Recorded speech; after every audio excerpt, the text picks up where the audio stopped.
assume you issue the summons. At this point, it would be Mr. Masering, I would assume, would have to take the issue up in front of the judge. Can I say something? It's up to you. Yes, sir. Okay, I'd like to know, I mean, no one has told me exactly which sign or what part of any sign is illegal or is prohibited. And I'd say most all my signs are ex post facto to the law. Did you read the ordinances I sent you? My attorney's read every one of them. They're portable signs. They're not loud. There's a portable sign, right? I mean, I can give you pictures of all the portable signs in this town.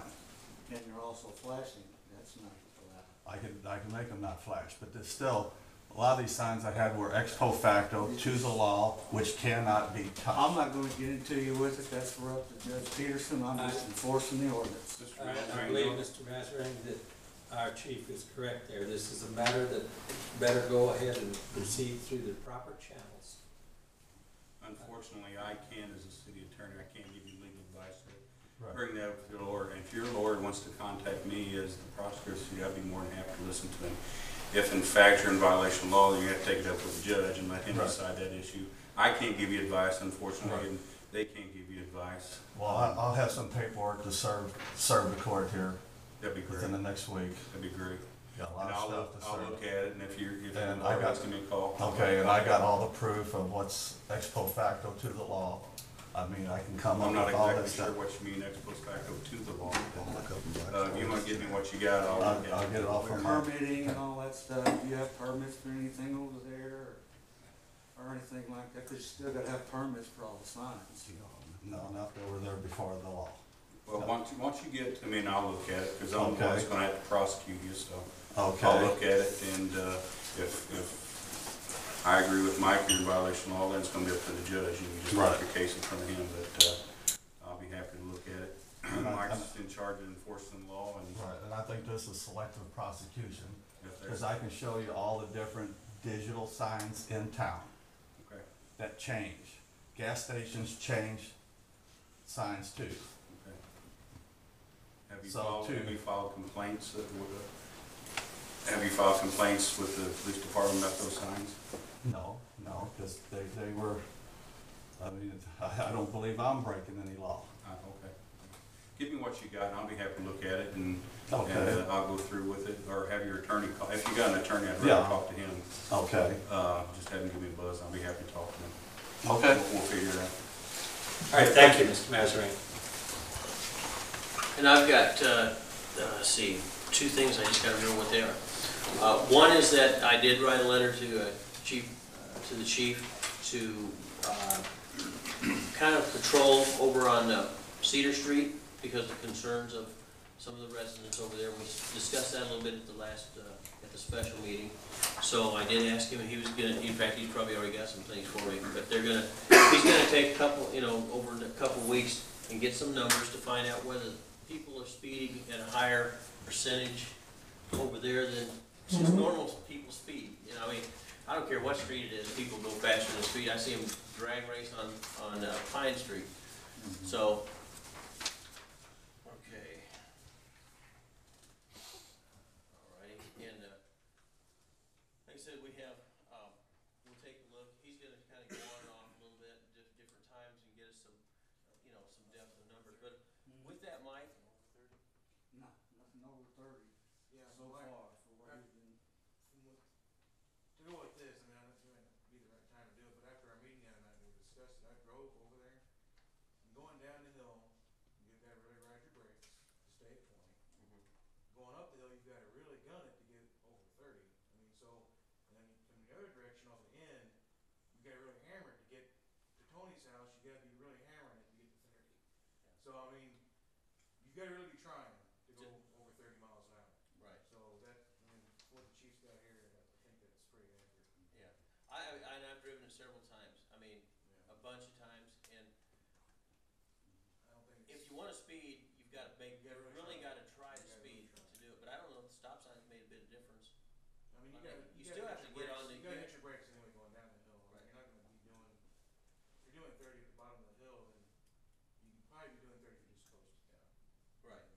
you won't be doing 30 with the Going top of up, the no, hill. no. You gotta get on the gas pretty You hard gotta to get go on up the there. road. I gotta sit, well, I had the SUV, so I guess it's pretty easy. If I wanted to, I could. So just in a brief period of time, the officers done this study, 30 miles per hour is 10 miles over the posted speed limit. Are we gonna raise the speed limit? No, I don't So think we're gonna do it 30? Start issuing citations at 30? the speed limit's just 20 there, right? Yeah. You know, I actually felt that the compromise was, it's a through street, it should be 30, okay? Yeah. But hearing you know, the concerns from the residents of the speed, I can understand 20, but I can't understand the stop sign. But you guys. Yeah, I see what Yeah, you're saying. so the compromise was, okay, we can back it down a little bit. There's other places where it's 20 miles an hour. And so I thought the 20 miles an hour speed limit, the signs that say watch for the children playing and stuff, between those different signage, I really feel that the speed limit is controlled at 30 and under. And you know, I'm looking at this, you didn't get anybody that was going over. You guys generally don't write tickets until 11 or 12 over anyway, right? Yeah, it all depends on On what how, I have. on how. Yeah. 11's usually probably pretty good average in town. Yeah, I mean, Flatfoot, what do you need? You know, we try to treat people like human beings. I mean, we're not out here. Oh, and I did remember the second thing. Go right ahead. Okay, and the second thing is just that we'd also discussed about some of the different, that the chief has been enforcing different letters to the folks about cleaning up the properties. There were some concerns, about, particularly from Town and Country Bank, wanting green space, but as in looking at that, I'm not sure that really makes a whole lot of difference. I didn't really see it as much of green space as just not cleaning up the brush. I'm sorry, but I'm just, hey, that's just the way I saw it. And Bob and I both volunteered to go over there. If they'll get a couple volunteers, we'll go over there and help them clean it ourselves, you know, as an act of good faith. But I still think that it does need to be cleaned up. And I have visited with the chief, I visited with them, and, you know, I'm not a judge or anything else. I'm just looking at the big picture. And if we're gonna ask folks to clean up the properties, then everybody needs to do their share on that. Even though they do a lot for the community, they still have that triangle up there that's pretty bad. And it doesn't- Mike, on that, I never did find out or figure out just exactly where the lines were. A couple of weeks ago, a couple of ladies up there asked me to show them what they own. Well, when the bank conveyed what is now Patients First to BDA and the city, they reserved a triangle in there that is roughly 80-foot frontage on Pine Street and comes down to more or less a perfect triangle back at Fred Fives. And I had to get our city engineer in here to do that, to find those, but I showed him that at that time. And all I said to them at that time, I believe I would try to get together with my neighbor and address the issue. Now, I did some work this afternoon with Kathy's help. You'll notice I just got this done before the meeting. We now can tell where those lines are. And in reality, this is a civil matter, and I guess better be pursued from that end, right? Well, it's my understanding that it's between, the landlines between Town and Country Bank and Fifes and Patients First line. If they've got complaints toward each other, I think they need to direct it or have their counsel or whatever they're gonna do. Because the city's not involved in those lines and things of that nature or disputes between the neighbors. The only thing the city would come into play is if somebody filed a complaint pursuant to the ordinance and the chief sent out the letters like he typically does, that we've received complaints and want the property cleaned up, things of that nature. I think that's the only way that the city should get involved. there is a possibility we, the city, may have a little bit of brush on us there, but with a little bit of help now, we know where these lines are. So then, the way I understand it then from the legal standpoint is, unless one of the neighbors makes it, or someone in the city makes a complaint about that stuff, then we shouldn't start that No, I'm not discussion. saying that. No. No, No. if the city wants to, if you guys decide you want to help them out, clean the brush or whatever, by all means do that, but I don't think you should get into between neighbors, let them resolve their own issues. If one's complaining about, Well, the jail. the trash on their side or brush on their side or whatever, let them resolve it between themselves. The only way I think the city would come into it is if somebody actually filed a complaint pursuant to the ordinance, and then the chief would send out his nuisance letters, abatement letters, whatever we send out. I can't recall off the top of my head, but no, if the city can work with these folks, more power to you, but I don't think you have any obligation to do so. I think it's a civil matter between the parties, but unless it gets to the point where we have to enforce an ordinance. From a nuisance standpoint, if we find any of that is being violated, just caution again, and I guess, That's my understanding, that there's always a letter that goes out, okay. and if it's not taken care of, then the chief of police or any officer has the authority to issue a citation, and then you take it up with the judge. Fellas, hang on to these. Yeah. So what I guess I'm not understanding then, so do they need to get in there and clean that up as in violation of an ordinance, or do we just need to say, we really would like you to clean it up, and we're even willing to help you, but at this point, you don't have to? Is that really where we're at on it? I don't understand. There's not been a complaint filed, been no citations issued for violation of any ordinance. It's my understanding now that they're trying to. Yes, yeah. Okay, I haven't sent them anything yet. okay. I just asked. It's hope that they can work it out between themselves, Yeah. outside of the city getting involved. Okay. It's my understanding that we would Yeah, like to do. like I tried to get them together, that's all I can do, I Yeah. don't wanna jump in there and. Well, yeah, and Well, I know. Mr. Fife is the one that initiated this, because I did send him a letter. And, he approached the bank, asking them, because he wasn't sure what the property line was, but he just wanted to clean up that brush. And that's when I got involved. Freddie called me, he said, they don't wanna cut the brush, so that's when I started trying to figure out why.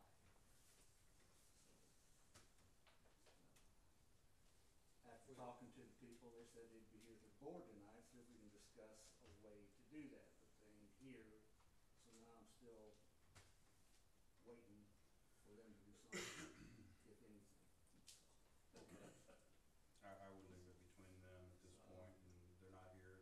We try to get them together, get them here, and let's see what happens. And if they're here on board, you can stay in contact with them and try to work Put my it out. helmet on and go over. You put your own on go. Okay. I'll tell you what, if I can get one or two members of the board, we will go up there and we will line that out where they can tell where these lines actually are. Okay. Let me know, I'd like to go with you, and then discuss it with them. I never was sure, Mike, until we got this done, and we I didn't mean to take went so through much the county and time up on got that, but- their, what was it, Kathy, we had to get their, Their website and password to log on into yeah, and their once we GIS got that, system. Kathy wasn't familiar with the new program that we have, and I had to go get our engineer to get this brought up, and he delivered it to me there shortly before our meeting. Yeah, I like to have access to that program, that way I know where things are at, but I don't know how that's possible. They changed, the county changed did. that. I can't get back on it, so. Maybe I can work I on it. couldn't either, we had to call. Wonders of electronics, huh? Anyway, that was all I had. Didn't take so much time. Okay, all right, we had a little emergency here last week. Last Thursday morning, I got a call from our Public Works Director, it was actually about 6:30 in the morning. They had a massive massive, water leak over Paramount. And we're looking for our support, and, in my addressing him, I said, we need to support him, just from the standpoint, you heard Mr. Boone talk about water loss, this was water loss. And it's my understanding that it was unmetered water loss. This goes back to the original building over there, which was, I believe, done in the very early seventies. And it was an 8-inch iron, what were they in those days, Dave? Do you know, were they Knuckle cast gas. iron? Or were they, Ductile. it broke. And that water traveled to the surface, the path of least resistance. And they had a mess, and they got Wally Tierney over there. Now, in that process, our people put in a new spark plug out in front. And I haven't talked to Monty about that yet. The fire plug that was there was buried down to a point that, let's just say that it shouldn't be. And Doug, did you go over there? I got done with the treatment plant and I asked them if they needed help. And they said they need a couple loads of rock, so I hauled a couple loads of rock for them. Well, the only thing I saw, then I had to leave that day. I was gone the rest of the day. And they increased the length of the barrel of that plug, right? Yeah, they got it up to the berry line. There's a Okay. berry line on them hydrants. And they got it up to the berry line. So it's the code now. But Monty asked me, he said, should we support them? I said, yes, definitely, we need to support them. We need to be careful. They brought the people in and made the repairs. I don't know exactly what they did when they repaired that ductile iron, but it broke like a vertical break in there. And it was about 10 to 12 foot deep. Yeah, it comes underneath that floor. In the basement there. I understand, and I just asked this question before I left. Then is when it's metered, is that correct, or do you know? Yeah, it's up to inside the building there. Yeah, I mean, you really can't meter. That's for their fire suppression. Yes, that you Yeah, can't that I meter can something that big. Like that, right. Yeah. Anyway, I wanted to report it to the board. I did authorize our people to go over there and help them. It was a situation that needed everybody's attention immediately. And there's a possibility it may cost us that new fire plug. But we can prorate that over a 30 or 40 year period. Monty, I was there when he was talking on the phone with him. He told Bruce Head, you're probably gonna get a bill. He said, don't be surprised if you guys end up with a bill. Okay. So, it's I up to you haven't had guys. a chance to visit with any of them. We were out some labor. The boys were over there till up around noon, correct? Yeah. One question, the fire plug belongs to the city, right? No, I'm it's sure- Paramount's. Oh, And that the fire line? plug was Paramount's? Yeah, yes. And then Paramount owns the line, Mhm. main water line going in there, Yes. back to where? I guess property line. I don't know where that, I didn't know. But Monty said that was Paramount's. This- Paramount's line, Paramount's fire plug, as I understand. This fire plug was probably 150 feet from the building. The break was probably 30 to 40 feet from the building. Probably there's something we just need to get together with them and work out something that'll be satisfactory from both ends. Any other reports, fellas? Department head reports. We have our new computers in, the new software is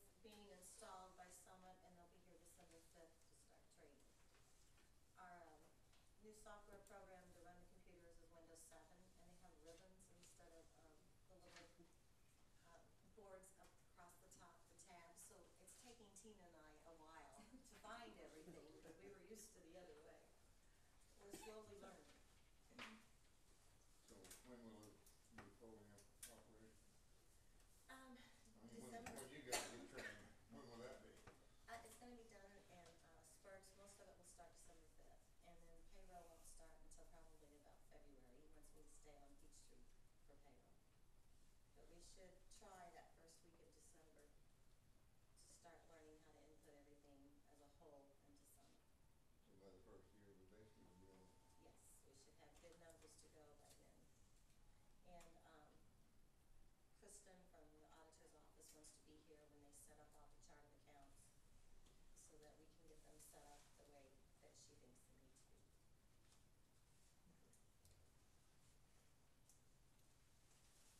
Chief, Police Department. Thank you, You Kathy. pretty well covered everything I had. All I had is the monthly totals for citations. By the way, we got a copy of that letter that was written to you guys, to your guys. Yes, Did you get a copy of that letter? the man was very oh, we didn't get you a copy of that? Yeah, it's Well, in that's, his package. wait a minute, unless it's in here and I didn't look. It is. Oh, yeah. It's lost. Did you get it? Oh, this is Billy's resignation. Is that No, right? we got No. it. I probably just overlooked. About the tire being fixed in the van? Oh, yeah, that was, yeah.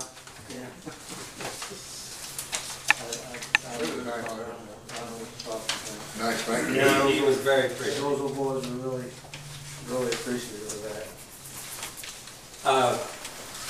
Street Department, we don't have a representative here tonight, but